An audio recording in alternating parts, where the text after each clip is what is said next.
Le divorce devant un notaire, c'est de nouvelles dispositions qui ont été mises en place depuis janvier 2018 et que donc depuis cette date, les divorces à l'amiable ont lieu devant un notaire par un acte d'avocat, par un acte sous seing privé, donc sous forme de convention qu'on présente au notaire pour classer cette convention dans les rangs des minutes de l'étude.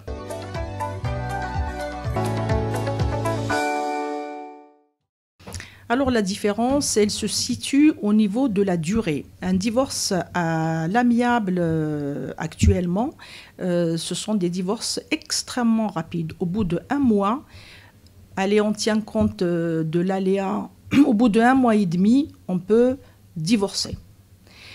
Aussi, le coût, forcément, certes que chacun prenne son propre avocat, alors ce qui n'était pas le cas avant, on pouvait prendre pour un divorce à l'amiable devant un juge le même avocat, maintenant que chacun doit être représenté par son propre avocat, néanmoins le coût reste très très raisonnable.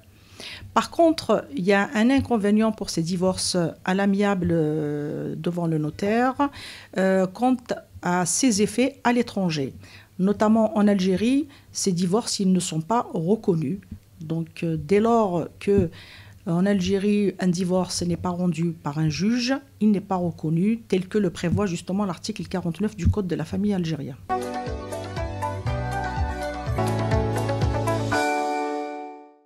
Et ce n'est pas possible. Si on a divorcé en France par ce moyen, donc par consentement mutuel, le divorce ne produit pas ses effets sur le sol algérien dès lors qu'on est algérien et on souhaite transcrire à l'état civil algérien. Il est conseillé de divorcer à nouveau sur le sol algérien, tout simplement, donc saisir une juridiction algérienne pour pouvoir divorcer en Algérie et pouvoir transcrire à l'état civil. Parce que si on ne divorce pas, en considérant qu'on a divorcé en France et croire que ce divorce serait valable en Algérie pourrait générer des conséquences assez graves.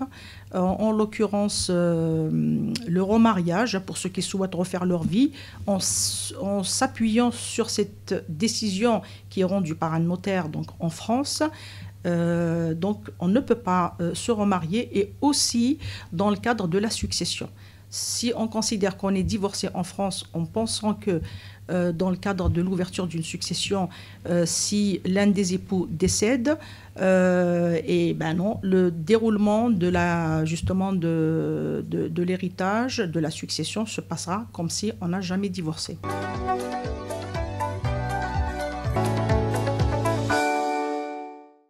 Les gens qui souhaitent, les époux qui souhaitent divorcer à l'amiable, qu'ils le fassent tout simplement en Algérie dès lors qu'on est simplement algérien. Maintenant, pour les binationaux, ils peuvent divorcer en France et peuvent transcrire à l'état civil, surtout pour ceux dont le mariage n'a pas été transcrit à l'état civil. Si votre mariage n'est pas transcrit à l'état civil, on n'a tout simplement pas besoin de transcrire son divorce à l'état civil.